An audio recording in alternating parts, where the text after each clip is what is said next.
For our week 5 progress, we are able to successfully generate a sine wave, a square wave and a triangle wave and push it through a current pump in order to output a constant current. We are able to tune the DC offset, the frequency, the amplitude and finally the gain of the square wave. So that is the sine wave with its frequency adjust, as well as the amplitude adjust. That's fine. Okay. Triangle wave, amplitude adjust, and frequency adjust.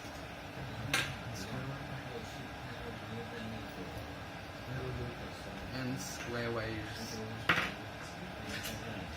gain, and frequency. Initially, we used a 555 timer chip to generate the waveforms, but that wasn't working very well. So we used instead an XR2206. That started working well. We're generating good waveforms at the output of the function generator. That then goes into the current pump here. Initially, we used an LM741 dual op-amp chip. That didn't work very well, so then we swapped it over to an OPA2134. That generates a good current pump and allows us to put our square wave gain on the other side since it's a dual op-amp chip. That then goes over to the output of the current pump, in which then goes over to the function generator where we can see the waves.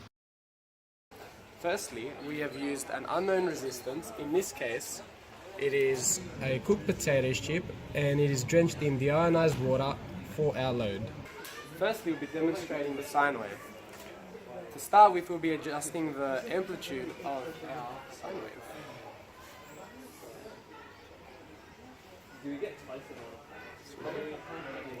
Secondly, we'll then be adjusting the frequency of our sine wave. Alright, so now that we've got completed the sine wave, we'll be doing a triangle wave. So there we go. Now we might need a few adjustments.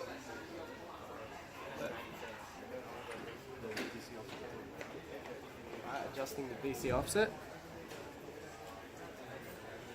Okay, now we will be adjusting the amplitude of our triangle wave. See, as you can see there. And now we'll be adjusting the frequency of our triangle wave. Now we'll be demonstrating a square wave.